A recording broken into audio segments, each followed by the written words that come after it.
So I was just watching our old friend Mickey's latest vlog videos. Oh, yeah. Which one? All of them, really. And I keep thinking, how does he manage to apply his specific brand of, like, absurdity across all of his content? I know what you mean. He'll go from reviewing a 5-star restaurant to, jolting this terrifying-looking robot out of recycled kitchen stuff. And the tone is always perfectly Mickey. Exactly. It's always him. You know, that consistency, even across totally different fields, it kind of suggests something important. Mickey hasn't just, collected a bunch of interests. No. He's integrated a single worldview, his humor across all of them. We should probably call it the polymathy of puns. Ah, I like that. His range is seriously broad. Mickey, you owe us for the compliment. So, hello, good morning, good afternoon, good evening, wherever you are in the world, and welcome back to Sip&Talk. It's good to be back.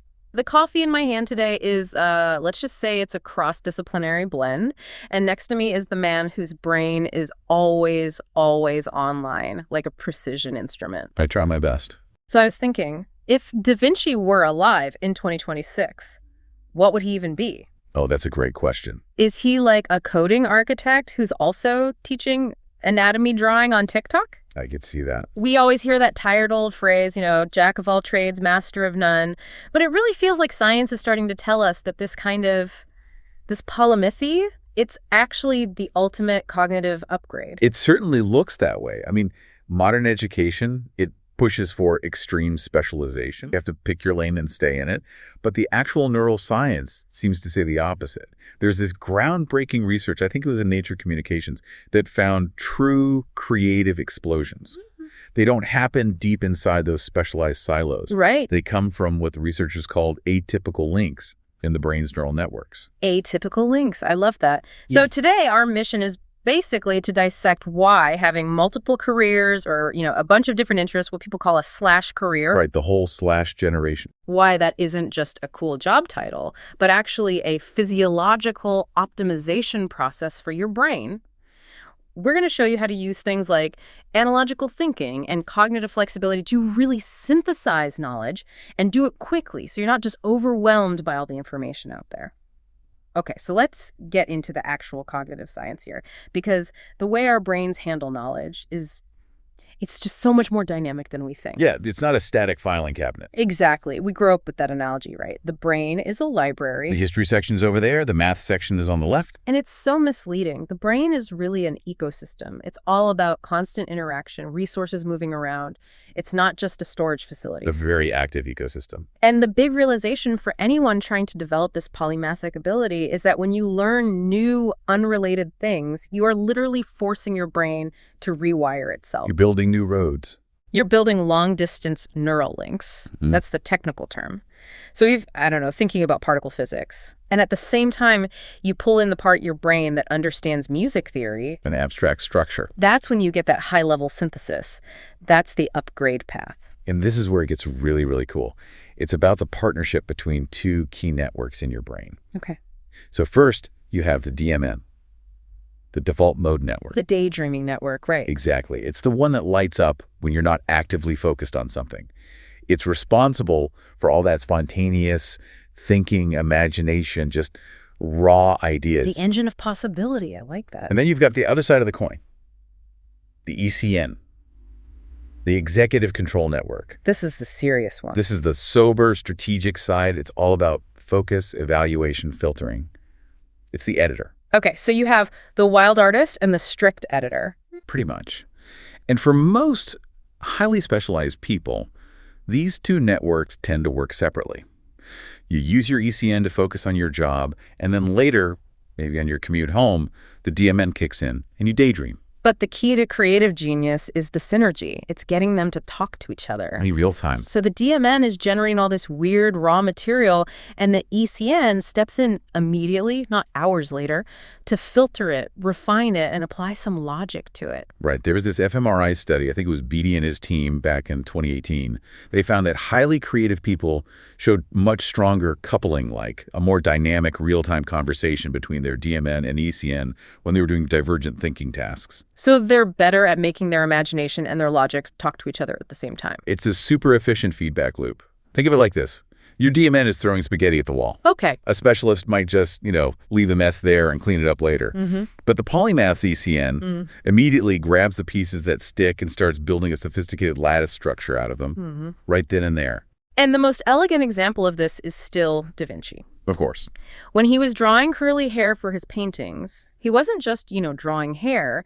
He was actively observing fluid dynamics in rivers and streams. He was studying how water flows. Exactly, how vortices form, the way it moves.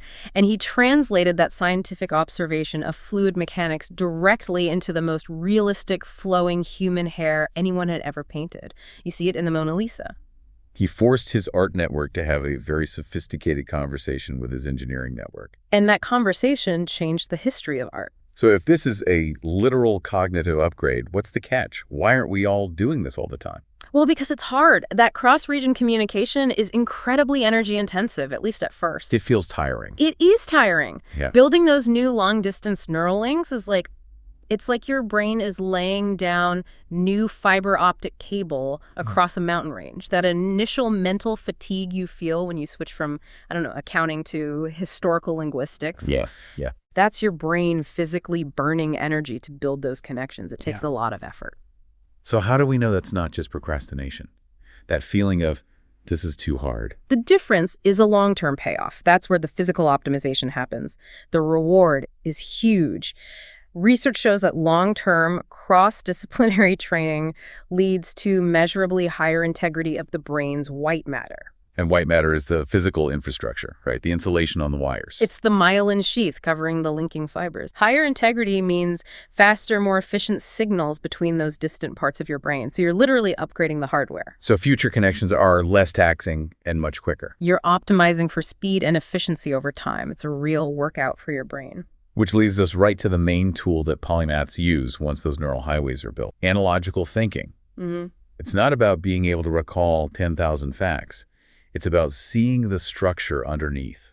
Absolutely. The defining trait of a polymath isn't what they know, it's how they see.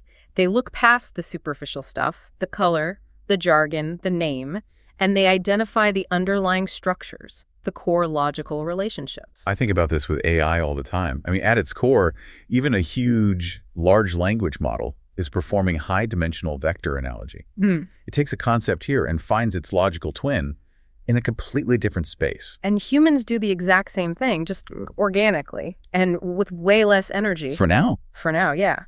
And when you have a wider range of experiences, a bigger library of deeply understood source domains to pull from, your ability to draw those analogies just becomes exponentially more powerful. Like the Jon Snow story. The classic example, London cholera outbreak, 1854. The entire medical establishment was completely stuck. Right, because they were trapped by the miasma theory. This idea that disease was carried by bad air. Evil odors. So their specialized tools, pathology, looking at symptoms, it all just confirmed what they already believed. They were in a loop. They were blind. But Snow, he understood medicine, but he didn't just rely on that. He borrowed a way of thinking from a totally different field. Geography. Geographical spatial distribution. He got it from cartography, maybe civil engineering. He just started mapping the deaths. And he saw the pattern. He saw the underlying spatial structure of the outbreak. He realized all the deaths were clustered around specific water pumps. He applied a geographical analogy to solve a biological problem. And that's how you avoid what we call professional blindness. The hammer and nail problem. Exactly. If your only tool is a hammer, every problem looks like a nail. If your only tool is specialized medical knowledge, every complex outbreak just looks like a generic sickness. You miss the water pump entirely. And this isn't just, a cool historical anecdote. There was an analysis in the Harvard Business Review that looked at hundreds of innovation projects. And what did they find? They confirmed that intentionally using cross-domain analogy, it significantly increases your success rate when you're trying to solve complex new problems. The ability to pull a solution from field A and drop it into field B just breaks the inertia. So polymathy isn't just about coming up with new ideas. It's also about the resilience of your mind. This is huge. This is where cognitive flexibility comes in. And it's so important for navigating the world today with how fast everything changes. It's the definition of mental agility. It's being able to switch between concepts, to adjust your assumptions, to adapt your strategies when, you're faced with something new and disruptive. Which is like every day now. Basically. And neuroscientists see a clear evolutionary advantage here. People with higher flexibility can adjust their strategy way faster after they make a mistake. They're not stuck? They're not stuck repeating the same error just because their brain has these super deep myelinated pathways for one way of thinking and can't pivot. It can't get out of its own rut. And there's a data point here that really underscores the survival value of this, especially now. Research that was cited in Psychology Today suggested that people with polymathic traits, they had about a 30% higher psychological stress adaptation capacity. 30%. That's huge. 30% higher capacity to deal with highly uncertain global situations, pandemics, financial crises, AI disruption, compared to single specialty experts. Wow. Okay, but that makes perfect sense when you break it down. Yeah. If your entire identity, your whole self-worth, your financial security, Yeah. if it's all tied up in one very specialized skill. Like being a middle manager in an industry that's about to be automated. Yeah, exactly. That career shock becomes an existential crisis. It's a psychological catastrophe. But if you've got 5 or 6 other pillars you've been actively working on, if your knowledge base is multidimensional, Your system can absorb the shock. much better. You have a wider inventory of skills to pivot to. And crucially, your psychological resilience to that kind of professional identity shock is just way, way higher. You don't crumble. You just redistribute the load across your other intellectual supports. And this flexibility, it fosters growth throughout your life. Neuroscientists are pretty convinced it helps maintain cognitive health as you get older. It's the ultimate brain workout. It really is. By constantly forcing those switches and making those remote connections, you keep the whole system nimble. You keep it resistant to cognitive stagnation. So what this all really means for you listening is that polymathy. It's not just a collection of random hobbies. It's an optimization strategy. It's a defined path to being more resilient, learning faster, and having greater creative output. The science is pretty clear. Cross-disciplinary work physically makes your brain better at handling complexity. Okay, so we've laid out the neurological why. Let's shift gears and look at history for the concrete how. Yeah, if the science is right, we should see this in action. We should see evidence of this cross-pollination driving huge changes in the world. And the big takeaway from history seems to be that the major leaps forward for civilization. Yeah. They almost always happen at the intersection of disciplines. Right, not deep down in some single academic well. You need that mix. So let's start with the archetype himself, Leonardo da Vinci. Anatomy plus art. The ultimate career. Painter, sculptor, anatomist, engineer, expert on fluid dynamics. Yeah. The list goes on. So the key cross-domain event that really defined his realism was that before painting his masterpieces, he performed dissections. Which was illegal at times, right? Oh, yeah. He dissected dozens of human bodies. And this was just not what artists at the time did. They used static models or just, general approximations of what a human body looked like. So they were painting the outside. Exactly. They could paint someone who looked like a person. But Da Vinci, because he had this deep knowledge of physiology and the subtle structure of the muscles underneath, He understood the internal forces. The mechanics of a smile. the tension in the brow, yeah. He got what was happening under the skin, and this science-driving art approach. Yeah. It allowed him to create sfumato, that incredible light and shadow rendering. It gave his figures this lifelike, almost breathing quality. He fundamentally changed how the human form was represented, all by applying anatomical rigor to art. And you see it in his notebooks. He's constantly linking the flow of water to the flow of hair. He's finding those structural analogs everywhere. Okay, so next up, someone who basically defined how we even approach knowledge. Ibn al-Haytham, physics plus philosophy. An incredible figure from the 10th century Islamic Golden Age. He's really the father of modern optics. So at the time, the scientific consensus, which came from the ancient Greeks, was the emission theory. The idea that your eyes emit light to see things, like little flashlights in your head. Which is fundamentally wrong. Completely wrong. And al-Haytham challenged this deep-seated belief. His revolution came from synthesis. He wrote the Book of Optics, and he used precise math and physical experiments. Including the camera obscura, the dark room. Right. And he used it to prove definitively that light enters the eye from an external source. He established reception theory. But what makes that polymathic? It's that he didn't just do experiments. He was steeped in the abstract rigor of philosophical logic Aristotle, Euclid. He translated that philosophical need for rigorous, testable hypotheses into reproducible experimental evidence. He married abstract reason to physical experimentation. And in doing so, He laid the absolute groundwork for the modern scientific method.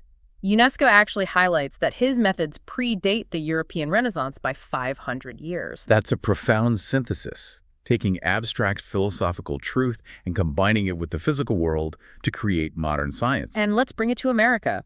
One of the great American polymaths, Benjamin Franklin, physics and political science. Franklin was into everything. Inventor of the lightning rod, bifocals, postmaster general, diplomat, and a key drafter of the U.S. Constitution. And the cross-domain event here is subtle, but it's so important for American democracy. He took concepts from his electrical research balance, tension, conduction, and applied them directly to political governance. He saw society as a system that needed balance, that needed proper channels for power, just like managing electricity. He also famously argued for changing a key phrase in the Declaration of Independence. To self-evident. To self-evident. He was deliberately borrowing the rigor of mathematical axioms, things that require no proof, like 2 + 2 = 4, to give scientific, undeniable authority to a political document. He used a logic of physics and math to structure democracy. So history really forces you to think about the counterfactual here. What if these guys were forced into hyper-specialization? Or Franklin was only allowed to be a pure scientist, or Da Vinci only a painter. We would have lost that synthesis that changed the world. Right. We might have gotten a slightly better lightning rod a few years earlier, but we would have missed the integration of scientific principles into the blueprint of modern democracy. The world would have been starved of that synthesis. Which brings us back to the modern world. We mentioned the Economist report finding that the highest market premium in 2026 isn't necessarily on the individual polymath, but on leaders with translation capability, the ones who can bridge the specialized teams. Create team polymathy. And that capability is so valuable because these historical figures all shared a key psychological trait: a high tolerance for uncertainty. They weren't afraid to be an outsider. They weren't afraid to be the dumbest person in the room in a new field because they carried the logical key from another one.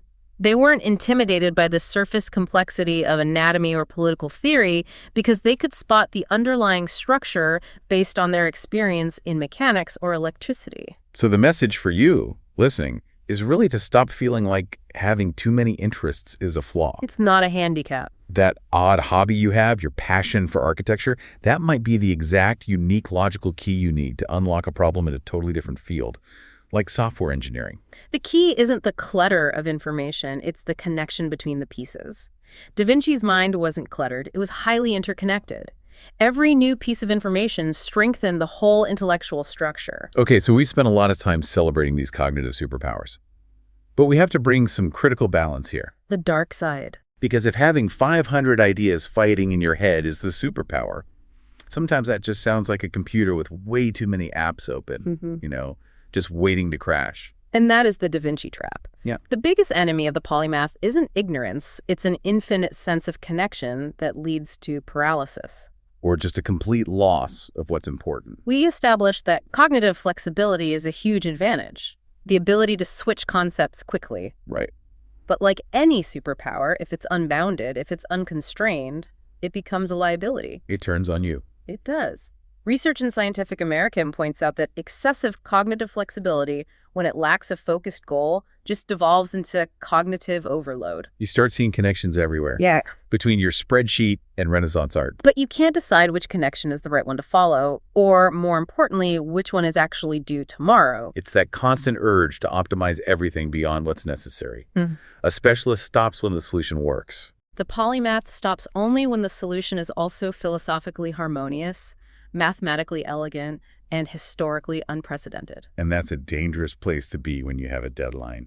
I just want to give another shout out to Mickey from Mickey to Life. His channel is a treasure trove of inspiration, and he's a huge Sip&Talk fan. Absolutely. Make sure to check him out and maybe even share your awesome podcast intro with him once you've created it. Let's start with Da Vinci himself, the unfinished king.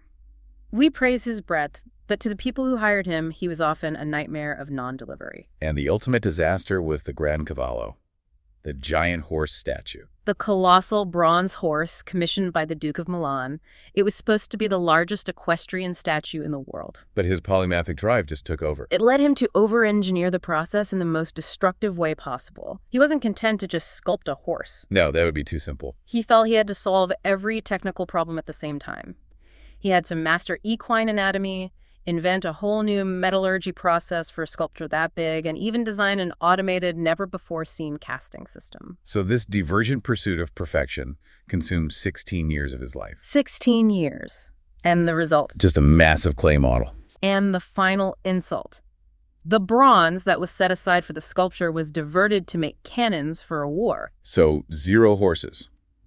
16 years wasted. The lesson is just so painful and clear. Cross-domain linking needs deadlines. Otherwise, that glorious search for the perfect synthesized solution becomes a form of genius-level procrastination. Okay, next case. The founder of modern physics himself, Isaac Newton, the last of the magicians. This one is wild. Newton, the man who codified gravity and invented calculus. He left behind over 1 million words of manuscripts on alchemy and theological prophecy. 1 million words. He spent the entire second half of his life consumed by it. So what happened? This is a textbook case of logical misplacement. That's a great term for it. Newton was a true polymath. He saw structure in everything. He believed that the deterministic physical laws he discovered, like gravity, were just one part of God's larger plan. So he thought he could use the same logic for everything. He tried to apply the exact same logical rigor, the same scientific method he used for physics, to interpret arcane religious texts, to find the philosopher's stone, to uncover the hidden math of the universe through alchemy. And the consequences were catastrophic. For his personal life and his scientific output, years of extreme isolation, he nearly died from mercury poisoning from his experiment. And produced very little scientific advancement in his later life. He applied the right tool mathematical rigor to the wrong domain.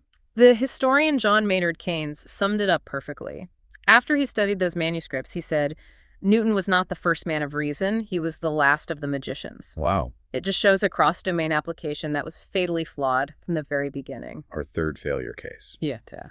The poet versus physics. Johann Wolfgang von Goethe. He wrote Faust, maybe the greatest work in German literature. But he believed his greatest achievement was his scientific work, specifically his theory of colors. So the disaster here was that Goethe developed this passionate hatred for Isaac Newton's prism experiments. The ones that proved white light is made of all colors. Right. And Goethe tried to dismantle modern physical optics using poetic sensibility and biological observation. The flaw was pure cross-domain bias. He just refused to use mathematics, the standard language of physics, because he felt it ruined the poetry and spiritual unity of nature. He tried to impose literary aesthetic logic onto hard physical science. He wanted physics to conform to his beautiful, romantic vision of the world. And the result was predictable. While his observations on how we perceive color were interesting for psychology, his theories were scientifically invalid. The physics community completely rejected them. He was a genius who insisted on using the hammer of literature to try and fix a problem that needed the wrench of mathematics. So you have Newton trying to quantify the supernatural, Goethe trying to romanticize physics, and Da Vinci trying to over-engineer his way to immortality. It points to a kind of intellectual arrogance, doesn't it? A sort of my way or the highway thinking. It's rooted in what psychologists call overconfidence bias. A genius in field A assumes their successful logical framework is so superior that they can just reduce or dominate field B with the same tools. And the disasters we just talked about, they all stem from one single root cause. Wrong analogies. They found a connection, but the structural connection was just fundamentally inappropriate for the new domain. We see a modern parallel with AI research all the time. We try to analogize a transformer model's neural network to the human brain. But if the underlying logic of that analogy is flawed, if we're missing a key component of human cognition, like consciousness or real insight, then all the massive computational power just produces hallucinations. Brilliant nonsense. Because the starting premise was wrong. So the ultimate insight from the dark side is that polymathy isn't about becoming an all-knowing God. It's about knowing when to switch into expert mode, to focus and hit a deadline. And when to switch into polymath mode to make those powerful but appropriate cross-domain links, you have to respect the rigor of the new domain you're stepping into. Okay, we've dissected the science, celebrated the history, and respected the failures. Let's bring this home. In 2026, with instant access to, well, everything. How do we distinguish between building genuine polymathy and just collecting cognitive junk? That is the core question for modern life, isn't it? The line Right. between polymathy and noise isn't about how much you're taking in. It's about whether you have a powerful, integrated filtering and integration operating system. So let's nail down what the AI-enabled polymath actually looks like, because the 2026 reality is, it's here. AI is at a massive inflection point. LLMs are moving into specific applications. Edge computing is becoming widespread. AI smart glasses are becoming actual products. A single specialization is becoming more and more easily automated. Which means polymathy, the ability to link ideas, think analogically, stay flexible, that becomes the core human competency that complements AI. It fills in for AI's fundamental weakness, which is a lack of systemic synthesized insight. AI handles the data retrieval, the human handles the cross-domain connection and validation. And the great news is that AI tools, LLMs, personalized learning platforms, they have drastically lowered the cost and the time it takes to learn across domains. Right. You no longer have to spend 3 years in a library to get a basic understanding of quantum entanglement. An LLM can summarize the core concepts for you in 30 minutes. And this is how we can practice neural network expansion today. You can use AI to force that remote circuit activation we talked about. For example, asking Perplexity or Grok, explain quantum computing using an ecological biology analogy. That request immediately forces your brain to look for structural similarities between two really remote concepts. The AI gives you the scaffolding for the analogy. But your brain has to use that information to strengthen the conversation between your DMN and ECN. You use the AI as a training partner for your neural network. And for analogical thinking, you just make it a habit. When you're facing a tough business problem, don't just ask for business solutions. Ask yourself, or ask the AI, has the same structure appeared in history or art or physics? Can I borrow the logic of a neural network and apply it to a city's ecosystem? Exactly. The goal here is to become a T-shaped or maybe even an X-shaped individual. You develop one deep anchor specialization.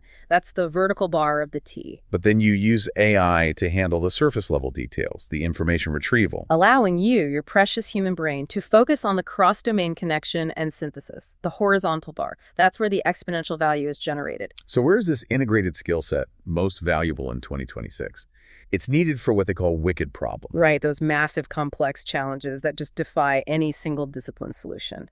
Climate change, AI ethics, high-altitude, energy system stability, things like that. Polymaths are required at the intersection of innovation because they can speak multiple specialized languages. Let's look at a few specific applications that are critical right now. First, AI product development. Okay. You can apply concepts from ecological systems, borrowed from biology, to design resilient multi-agent systems, the agent economy. So a pure software engineer might build a fast system, but they might miss things like system fragility or resource competition. Exactly. Concepts that an ecologist sees immediately, the polymath integrates both. Then there's entrepreneurship.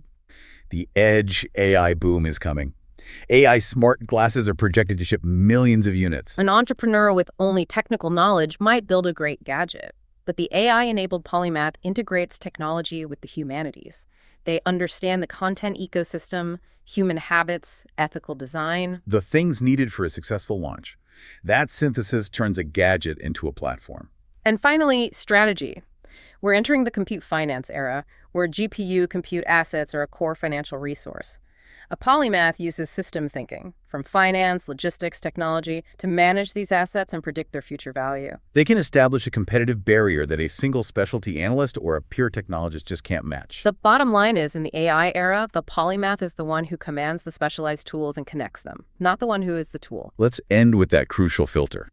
We need to define exactly what it is that turns a bunch of random facts into a profound insight. And the psychological mechanism is called dimensional reduction.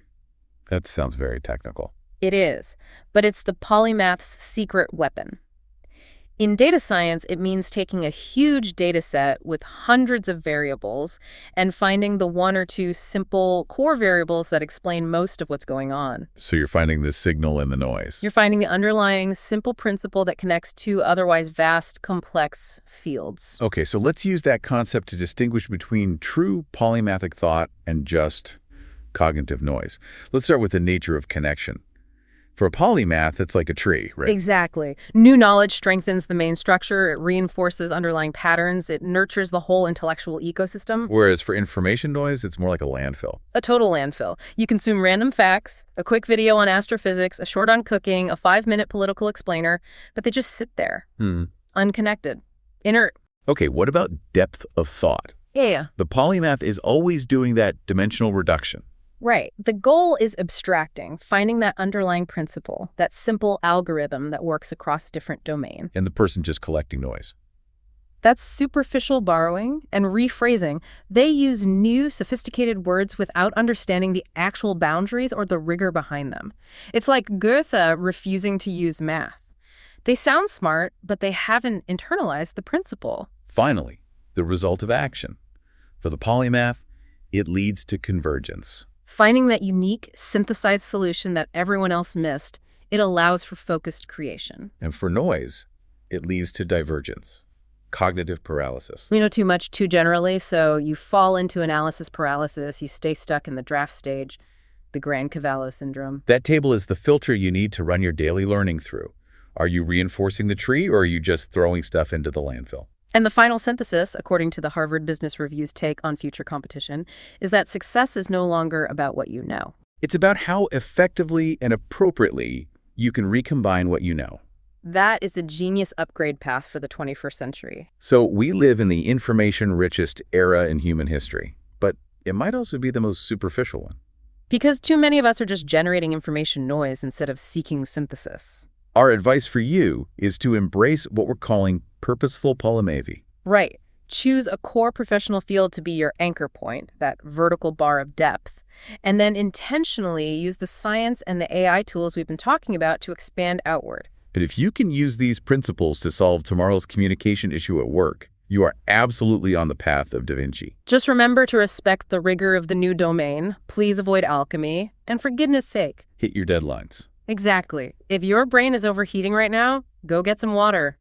Or go do something completely unrelated to your profession. That might just be where your next stroke of genius comes from. Before we go, we want to leave you with one final thought to think about. We've talked about the science, but we want to hear from you. Have you ever had two completely unrelated pieces of knowledge suddenly just connect and solve a complex problem for you? Think about that unexpected breakthrough moment. Thank you so much for joining us for this deep dive on Sip&Talk. Please remember to subscribe to the show for more insights. And if you're looking for a good laugh, definitely go check out our old friend Mickey's YouTube channel, Mickey to Life, for fun memes and his new travel vlogs. Until next time.